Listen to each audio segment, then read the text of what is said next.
अंसा खाला बहुत नाराज हो रही थी, कह रही थी लगता है तुम्हारी बहन को हमारा आना अच्छा नहीं लगा। जरा सी देर के लिए आई और फिर चली गई। ये समझाओ फरीहा, सबने इस दुनिया में बैठे नहीं रहना, एक न एक दिन सबने चले जाना। जाने वालों को किसी की हमदर्दी की जरूरत नहीं होती, लेकिन जो जिंदा रह जाते हैं ना, उन्हें हमदर्दी की जरूरत होती है। जरा सोचो फलीहा, जब हमारे अब्बू इस दुनिया से गए तो हमें दिलासा देने वाला कोई भी नहीं, कितनी अकेली थी हम तो। उस महरूमी का एहसास मुझे आज भी, उसको भी दिलासा देने वाला कोई भी नहीं। ये बेचारी भी अकेली है, वो भी एक बच्ची के साथ। तो क्या तुम सारी जिंदगी वहीं रहोगी? मैं तुम्हें बताती हूँ फरीहा,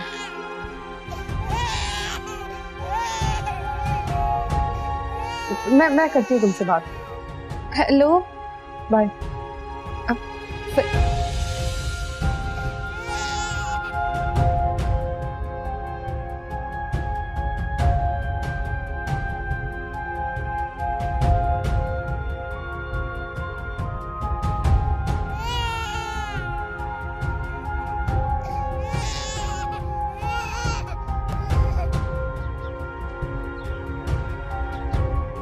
लगता है इसको गर्मी लग रही है।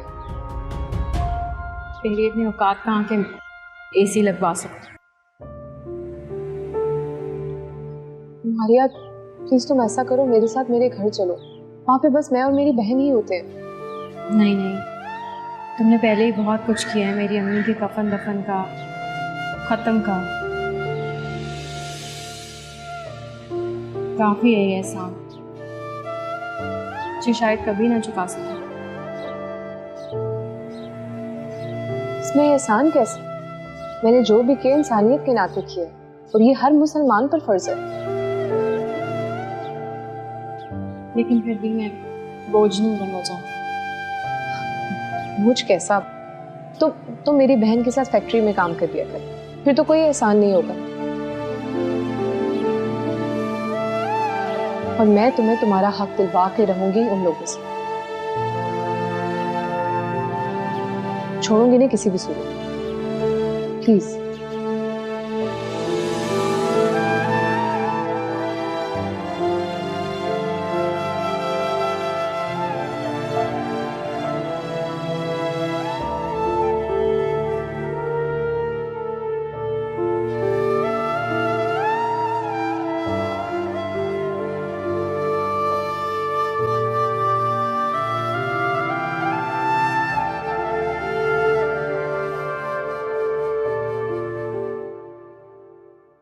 लिखवा ले मुझसे आप, वो अब नहीं आएगी।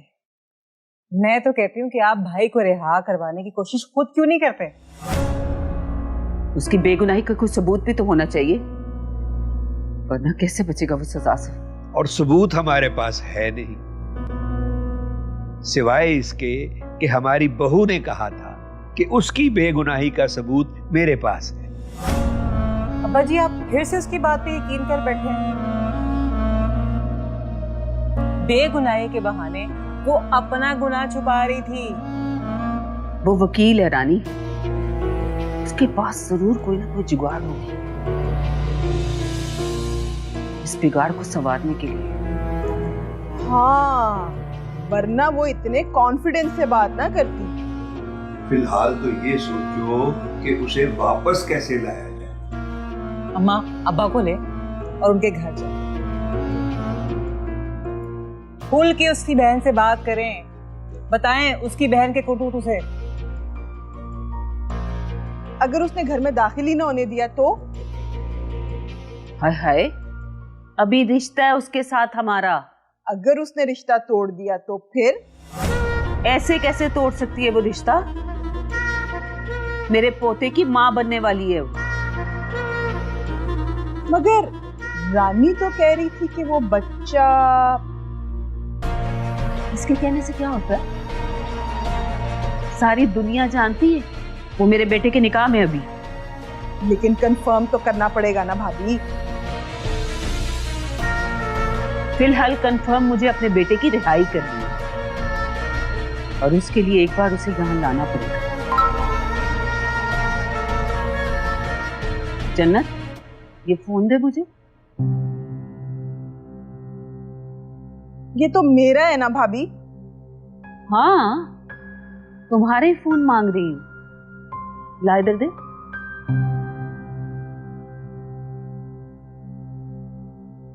जब तक इस मसले को हल नहीं कर लेती ना, ये फोन मेरे पास रहेगा।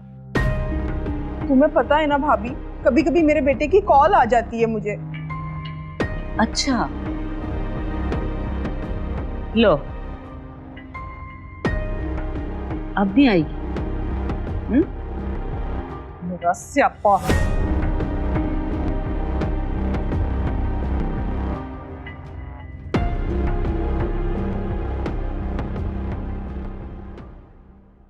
हाँ हाँ, अच्छा, दैट्स गुड, तुम्हें इतनी अच्छी लगी। अच्छा, अपना बहुत ख्याल रखना है। अल्लाह हाफिज, अल्लाह हाफिज। अस्सलाम वालेकुम। शुक्र है तुम आ गई। अभी सुहेल के साथ तुम्हारी बात कर रही थी, वो भी कह रहा था कि तुम बिल्कुल खाला जैसी। भी जितनी उसके दिल में लोगों की हमदर्दी थी, उतनी ही तुम्हारे दिल में भी है। वो भी दुनिया जहान के दुखों को अपना ही दुख समझती थी, जैसे तुम समझ रही।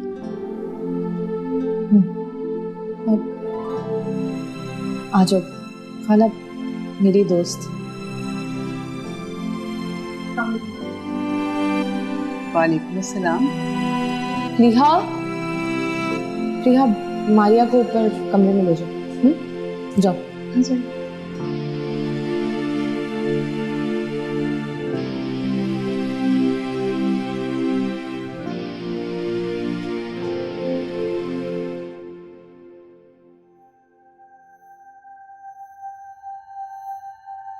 ये कौन है? मेरी दोस्त है मारिया, समझिए मैं ही हूँ। और ये बच्ची, ये वही है ना वो जो परसों रात को? जी बहुत तंग किया था इसने। हाँ, लेकिन अब उसकी माँ साथ आ गई है ना, तो अब तंग नहीं करेगी। वैसे भी अब तो उसकी दो माएँ हैं। दो माएँ? What do you mean? मैं भी तो उसकी माँ ही लगी ना। तुम भी उसकी माँ? मैं बिल्कुल नहीं समझी। और आई गेस रिहा ने आपको सब कुछ नहीं बताया। ये शाहजमान की एक्स वाइफ।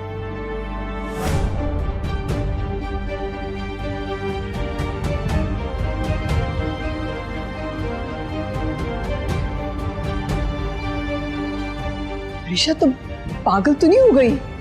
तुम इसे साथ रखोगी जो तुम्हारे शौहर की एक्स वाइफ है? लेकिन वो अब तो उसका शौहर नहीं है ना। पर ये बेटी तो उसी की है ना? खाला, इससे क्या फर्क पड़ता है? फर्क पड़ता है। अगर वो यहाँ आया तो उसका दिल बच्ची की तरफ जाएगा, और फिर बच्ची की माँ की तरफ भी फिसलने में उसको देर नहीं लगेगी। वो इस घर में कभी नहीं आएगा। क्यों? फलीहा बता रही थी कि तुम भी उसके बच्चे की मां बनने वाली हो। अपने बच्चे पे कभी उसका साया भी ना पड़ने दो। पर वो बाप तो कहलाएगा ना। मैं अपने बच्चे को अपना नाम दूंगी, अपनी पहचान दूंगी। खाला, तुम्हारी बातें मुझे परेशान कर रही हैं। कभी आराम से बैठ के समझाऊंगी। अगर आपको समझ आया तो मेरा साथ जरूर दीजिए। मैं जरा उसको देखूं।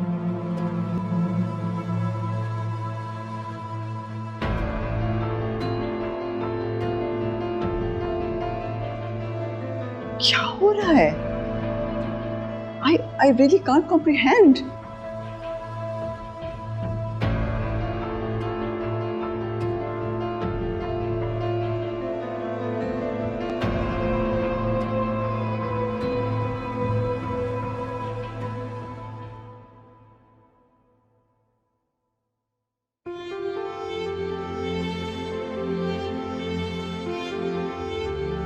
ये ले जनाब, ये आपका कमरा है, अब से यहीं रहेंगे आप।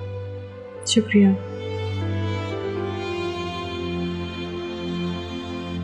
क्या हुआ, कोई परेशानी है? मैं बस ये सोच रही थी कि आप सबने इतनी एहसान किए मुझ पे, कैसे चुकाऊंगी? अगर एहसान समझ कर रहोगी तो सारी ज़िंदगी सर झुकाकर जीना पड़ेगा,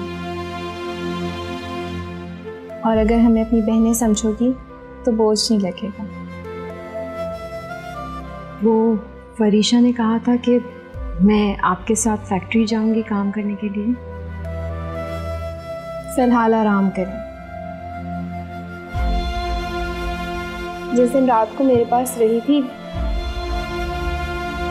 बहुत रोई थी। ये भी अपनी माँ के लिए रो रही थी और मैं भी। ऐसा ही है, जो लोग चले जाते हैं उनके लिए रोना ही हमारे हिस्से में आता है।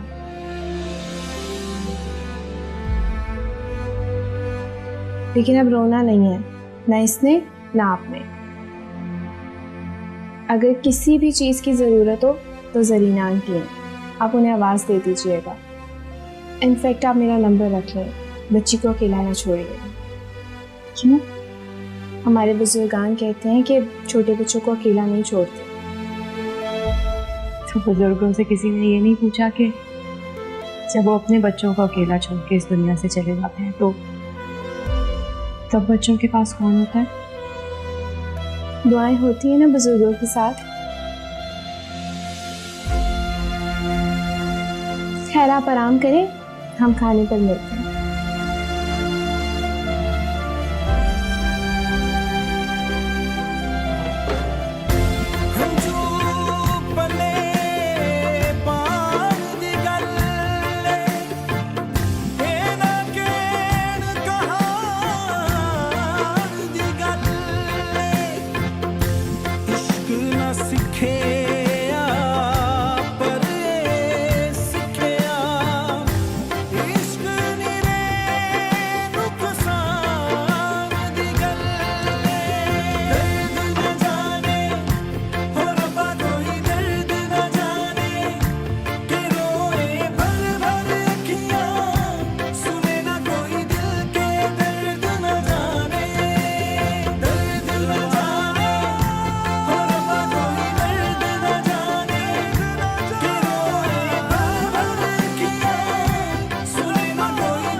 मैं 2-3 दिन से देख रही हूँ तुम काफी परेशान हो। नहीं तो माँ से छुपा रहे हो? बस मोम और रिया का सोचता हूँ, फिर आपकी सोच भी आती। अकेली होती हैं आप घर पर, रिया के आ जाने से आपका दिल तो लगा रहेगा। मैं सोच रही थी कि वो सुतीली है, जैसे मैंने उसे कबूल नहीं किया, उसके पास भी हक है कि वो मुझे कबूल ना करे। उसके दिल में रिश्तों की कदर है मॉम, उसने अपनी मां को खोया है, और उस नाम नेहाद बाप को भी, जो आपकी नाराजगी की वजह से मिलते नहीं थे। वो जिंदगी के गिले शिकवे थे बेटा, जो जिंदगी के साथ ही खत्म हो गए।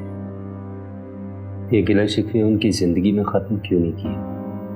तब गुस्से ने कुछ सोचने ही नहीं दिया, नफरत ही नफरत आ गई थी मेरे दिल में।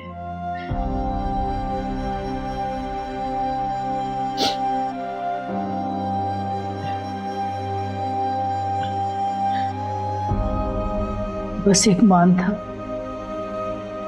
जो उसने तोड़ा। अब सोचती हैं तो दुख होता है।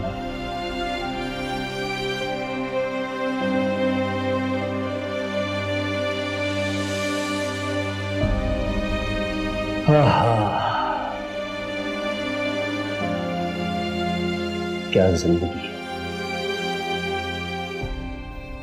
जब जिंदा होती है तो मान के नाम पे गुस्सा और नफरत हमारे दिल में आ जाती है।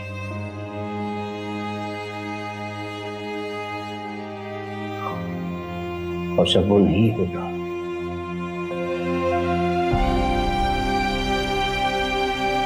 तो वही दुख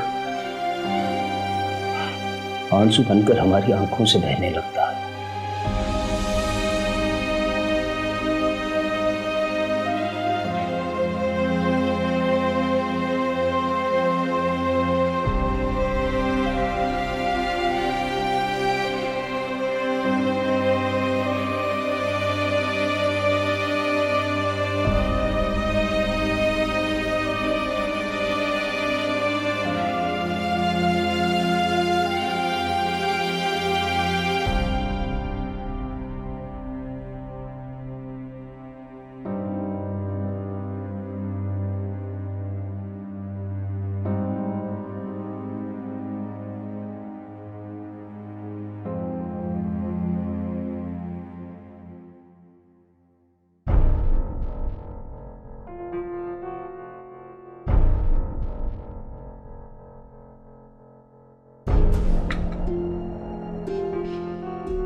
भाभी, प्राजी नहीं आए?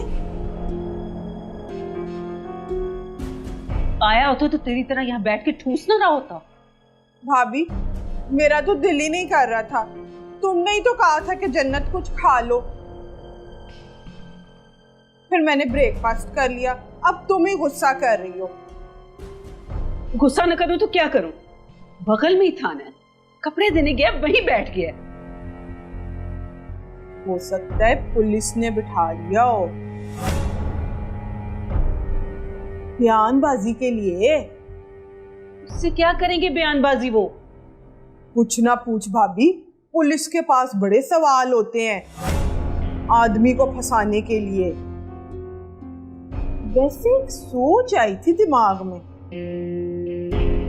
तुम भी चली जाती शाही से मिलने थाने। खुश हो जाता बेटा माँ को देख के। फिर ये भी ख्याल आया कि कहीं आपको ना पकड़ के बिठा लें बयानबाजी के लिए। वैसे पुलिस का भरोसा कोई नहीं है। हाँ, जब मुझे पुलिस पकड़ के ले गई थी तो मेरा बेटा मुझसे मिलने आ गया था। पुलिस ने वहीं बिठा लिया था। बड़ी मुश्किल से उन्हें यकीन दिलाया कि उसने कुछ नहीं किया।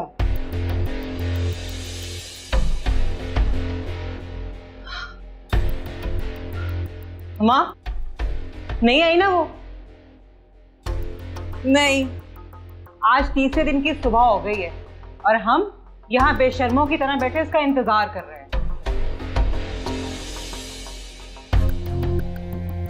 इसी वक्त तो मुझे ख्याल आता है कि जैसे हमने उसे कमाई करने के लिए बाहर भेजा हो।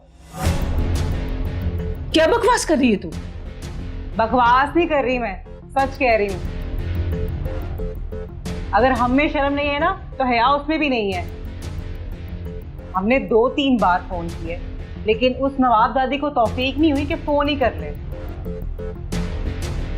फोन लेकर आ, मैं अभी फैसला करती हूँ इसका।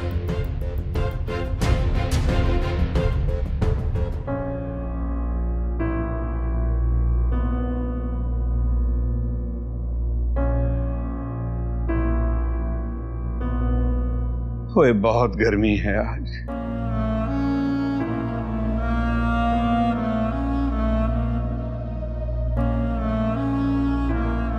बहुत बुरा हाल है शाहिद, मुझसे उसकी हालत देखी नहीं गई। तो पुलिस वाले से बात करनी थी ना तूने? पुलिस वाले कह रहे थे कि इसको कहो मान जाए वरना उनकी मार से मर जाएगा ये। हाँ तो मान जाए ना। मान गए तो फिर लाश कहां से लेकर आएंगे? जहां रखी होगी उसने। दिमाग खराब हो गया तुम्हारा जन्नत। मेरे बेटे ने कत्ल किया ही नहीं है। तो फिर पुलिस को असल कातिल को पकड़ना चाहिए। खंजर पर उंगलियों के निशान, आने जाने का सबूत, फिर वो वीडियो। फिर हमारी बहू का पहला बयान हल्फी। बड़े बड़े काम किए हैं मैंने, लेकिन जिंदगी में कभी इतनी मजबूर नहीं हुई जितना मुझे इस लड़की ने कर दिया है। बस एक बार उसे इस घर में ले आओ अम्मा, कसम ले लो, फिर उससे ज्यादा मजबूर कोई नहीं होगा। पागल ऐसी बात न कर रानी, फिलहाल ऐसी बात नहीं सोचनी बेटा। क्यों क्यों नहीं सोचती? उसने थाने में यह दावा किया था कि वो शाही को बेगुनाह साबित करके रिहा करवाएगा। ये दावा तो उसने यहाँ भी किया था। कोई ना कोई सबूत तो होगा ना उसके पास जो शाही को बेगुनाह साबित करेगा।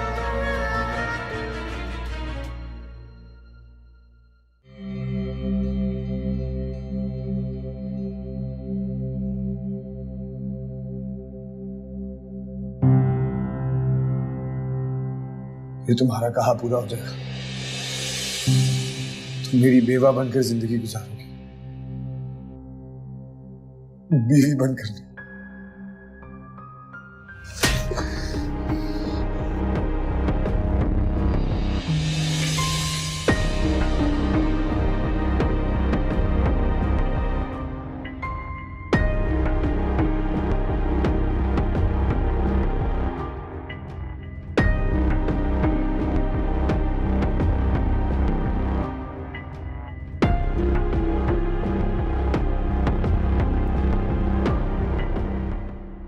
फरीशा ने गलती कर दी है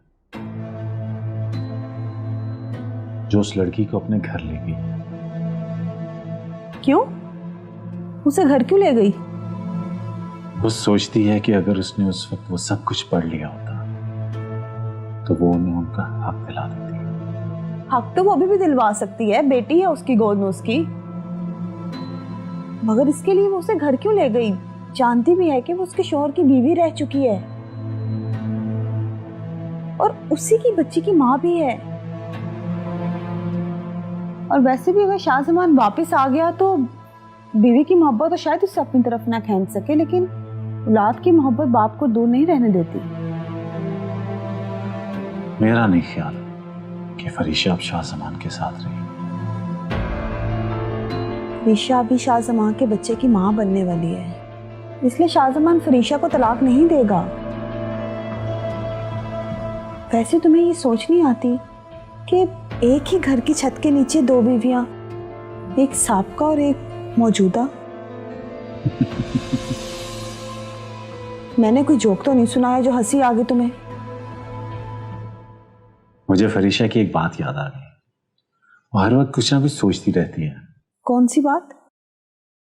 मुझे चंद दिन पहले उसने कहा कि रिया से शादी कर लो, अच्छी लड़की है, तुम्हारा बहुत ख्याल रखेगी। पूछोगी नहीं मैंने इससे क्या कहा? नहीं। क्यों? तुम्हें कुछ और चाहिए तो बताओ, वरना मैं तो सोने जा रही हूँ। नहीं बस कुछ नहीं चाहिए।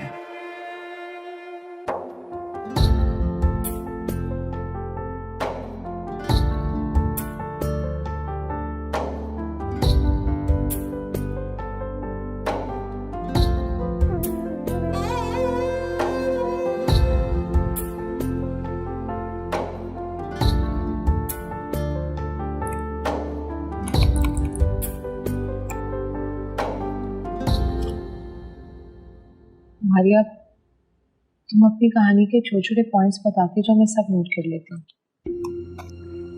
रहने दो, क्या फायदा, वो आ रही होगी तुम्हें। तुम्हारी सोच से भी ज्यादा बहुत कुछ होगा। अभी सारा बयान लिखकर मैं सुबह ही उसे नोटिस करवा दूंगी, तुम बस लिखवाओ। ठीक है।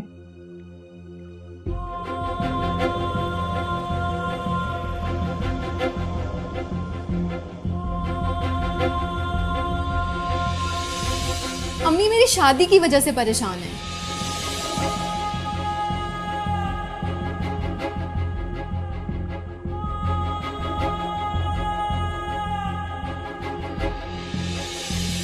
बस बेटियां तो अपने घर की हो जाएंगी, फिर इसे मेरी बेटी बन के रहना पड़ेगा।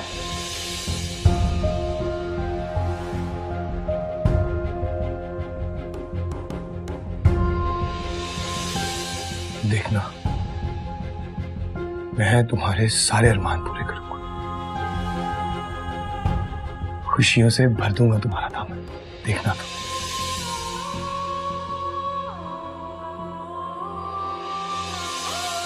जरा सी बात थी, ऐसी मेरे हाथ पर नजर पड़ी है तो कहते हैं अंगूठी कहाँ है। मैंने कहा बहू को कुछ ना कुछ तो देना था ना, तो मैंने अंगूठी दे दी।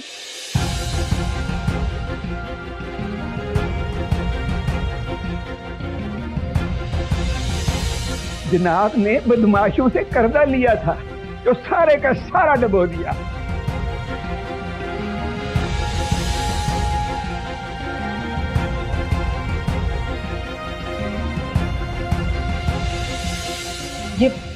ये बताओ टोटल कर्जा कितना है? 1.5 करोड़। 1.5 करोड़ हो गया।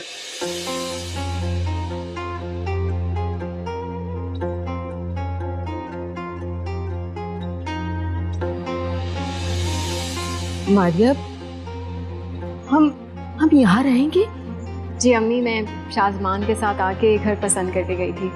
मेरी पसंद है। अच्छा लगा आपको?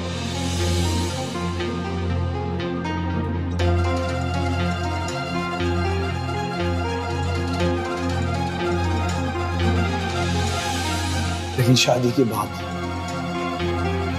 रिस्क बीवी की किस्मत से आता है।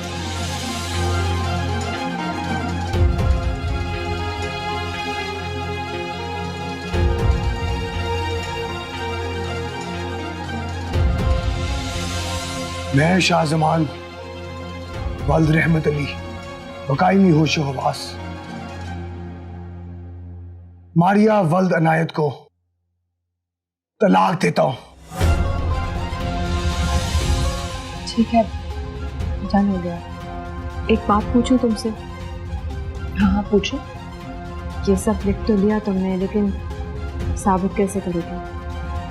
निकाहनामा है ना तुम्हारा। लेकिन सामने वाला वकील ये भी तो कह सकता है कि बीवी थी, है नहीं, और सच्ची तो है ये।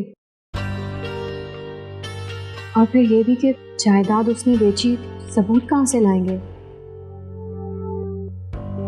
तुमने एक आदमी का बताया था ना जिसने इंटरेस्ट पे पैसे दिए थे शाहजमान को, उसको पहचान लोगी? सामने आएगा तो पहचान लूंगी। बस समझो वो सामने आ गया।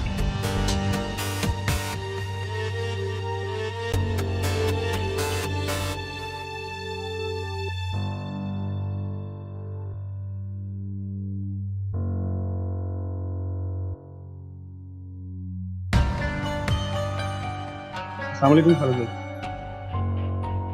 तुम यहाँ क्या कर रहे हो?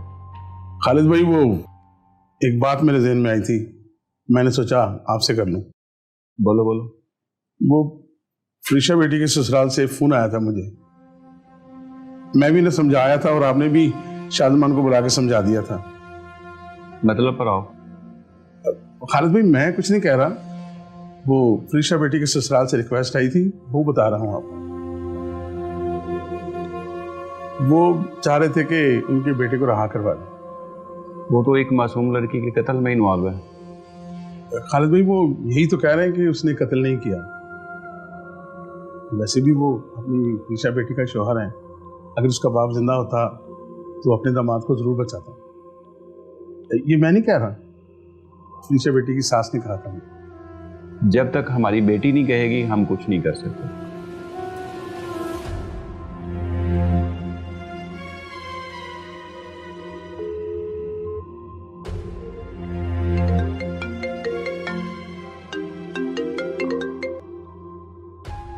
हेलो।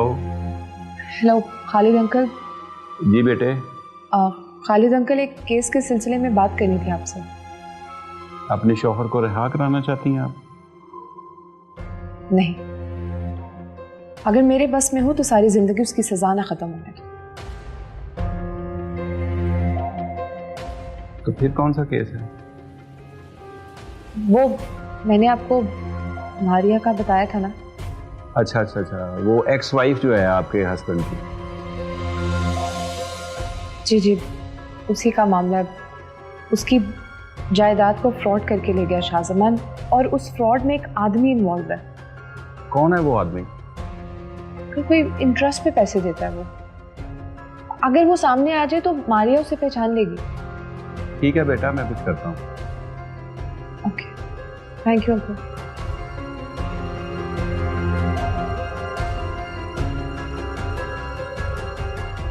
मारिया, बहुत जल्द पता चल जाएगा।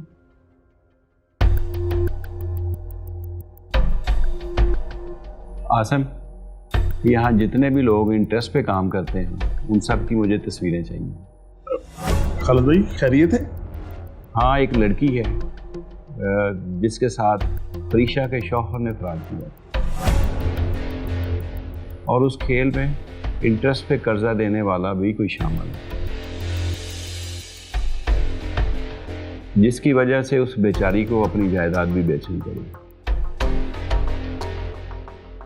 हाँ, तुम भी तो यही काम करते थे ना? हाँ खालिद भाई, लेकिन अब तो नहीं करते। कोई बात नहीं, तुम अपनी तस्वीर भी दे देना।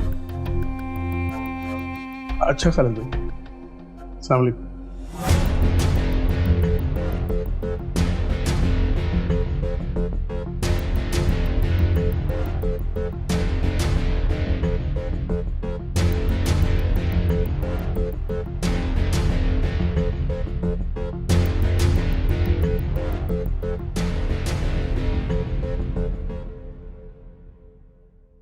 फरीशा, जी खाला। कहीं जा रही हो? जी, एक फैसला लेने जा रही हूँ। कहाँ? अपने ससुराल। All alone? मेरा ख्याल है तुम अपनी बहन को फोन करो, ऑफिस से आए और तुम्हारे साथ चले। बल्कि इनफैक्ट मैं चेंज करके आती हूँ। I will go with you. नहीं खाला, मैं भी वापस आ जाऊंगी। अच्छा, जाने से पहले फिर एक काम करो, सोहेल कल से मेरे पीछे पड़ा हुआ है कि तुम्हारे साथ एक सेल्फी उतार के उसको भेजूं। तुम्हारी शक्ल आप ही से बहुत मिलती है ना, उसको खाला की याद आती होगी। चलो जी, लेट्स टेक अ पिक। इसका फिल्टर लगा दो।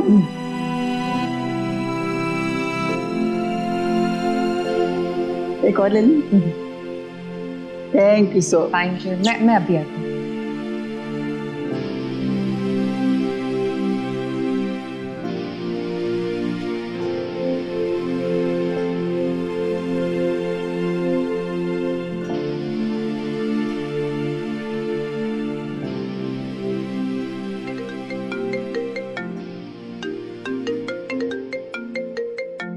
लगता है खालिद भाई से बात हो गई है इसकी। जी आसम साहब, क्या खुशखबरी है जनाब? खुशखबरी खा को नहीं है। मुझे तो लगता है कि जिंदगी में खुशियां थी वो भी गई। हुआ क्या है? तुम्हारे बेटे की सिफारिश करते करते खुद फंस गया हूँ। वो बताओ तो सही, क्या हो गया? वो तुम्हारी पहली बहू थी ना? हाँ हाँ।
ठीक है, चले माँ, चले। कहाँ जाना है? तुम्हारी बहू के घर। मेरी बात हुई है, आ रही है वो। आ नहीं रही, बड़ी मुसीबत बन के आ रही है। कौन सी मुसीबत पर आजी? आसम का फोन आया था, बता रहा था कि फरीशा ने खालिद भाई को फोन करके पूछा है कि ये आसम जैसा बंदा कौन है। क्यों? उसका क्यों पूछा उसने? इसलिए कि वो मारिया से मिली है। मारिया? वो कैसे मिल गई उसे?